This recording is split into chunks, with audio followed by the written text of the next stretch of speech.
Devaluation और depreciation इनमें बहुत ज़्यादा फर्क नहीं होता है। डिवैल्यूएशन जो होता है ये कंट्री खुद करती है, यानी कि कॉन्शियस से डिसीजन लेती है, ये अपने वैल्यू ऑफ करेंसी को कम करते हैं। तो decision to lower its exchange rate in a fixed और सेमी फिक्स्ड एक्सचेंज रेट, तो फिक्स या फिर जो है सेमी फिक्स्ड एक्सचेंज रेट होता है इनका, और ये कंट्री का डिसीजन होता है कि ये जो है वैल्यू ऑफ करेंसी जो है घटाते हैं, कम करते हैं।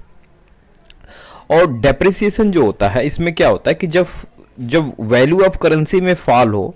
और ये फॉल जो है फ्लोटिंग एक्सचेंज रेट के कारण हो, यानी कि कंट्री अपने कॉन्शियस डिसीजन से न जो है ये डिवैल्यूएशन करे, मतलब वैल्यू ऑफ करेंसी जो है घटाए, बल्कि जो फ्लोटिंग एक्सचेंज है मार्केट की जो डिमांड है उसके हिसाब से डेप्रिसिएशन हो रहा है, तो उसको जो है हम डेप्रिसिएशन कहते हैं। वैल्यू ऑफ करेंसी घटती है तो उसको हम डेप्रिसिएशन कह लेते हैं।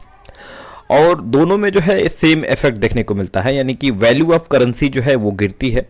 और इंपोर्ट जो है ज़्यादा एक्सपेंसिव हो जाता है, इसको ध्यान रखेंगे, और जो एक्सपोर्ट होता है वो और ज़्यादा कम्पिटेटिव हो जाता है। एप्रिसिएशन में क्या होता है कि fall in exchange rate increase in the external value of domestic currency, तो डोमेस्टिक करेंसी की जो है ये वैल्यू जो है वो बढ़ जाती है। और इसमें क्या होता है कि due to more demand for home currency, जब होम करेंसी की डिमांड बढ़ जाती है तो यहाँ पे वैल्यू ऑफ डोमेस्टिक करेंसी जो है वो बढ़ती है। या फिर हम होम करेंसी की सप्लाई ही कम कर दें, या फिर लेस डिमांड करें और मोर सप्लाई ऑफ फॉरेन करेंसी, अगर फॉरेन करेंसी की भी ज़्यादा सप्लाई हो जाएगी तो एप्रिसिएशन देखने को मिलेगा, यानी कि जो एक्सटर्नल वैल्यूज है डोमेस्टिक करेंसी की वो बढ़ जाएगी। हार्ड करेंसी जो है देखें तो हार्ड करेंसी क्या होता है, तो इसमें क्या होता है कि इंटरनेशनल जो करेंसीज होती हैं उनके अंदर जो है हाईएस्ट फेथ होता है लोगों का, तो वो जो है हर एक को चाहिए होता है, हर एक इकॉनमी को हार्ड करेंसी जो है चाहिए होती है। तो बेस्ट जो हार्ड करेंसीज होती हैं उनमें देखें तो यूएस डॉलर है, यूरो है, जापानीज येन है, यूके स्टर्लिंग है और चाइनीज युआन है। सॉफ्ट करेंसीज वो होती हैं जिनको ईजिली अवेलेबल जो है वो मार्केट में होती हैं, उनको हम सॉफ्ट करेंसी कहते हैं।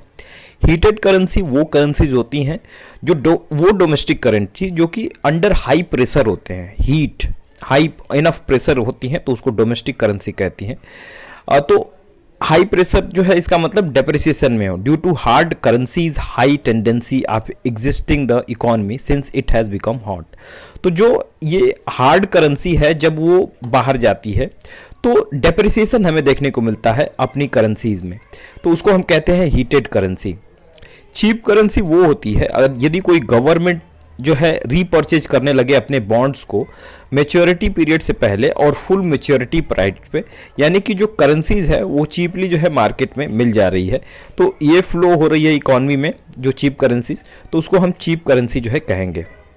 तो हीटेड करेंसी हमने देखा कि ये जो है हार्ड करेंसी के कारण हीट करेंसी जो है डोमेस्टिक करेंसी में देखने को मिल रहा था। सॉफ्ट करेंसी वो थी जो इजीली अवेलेबल थी, हार्ड करेंसीज वो थी जो कि जो है जिनमें ज़्यादा ट्रस्ट लोगों का था, जैसे यूएस डॉलर, यूरो, जापान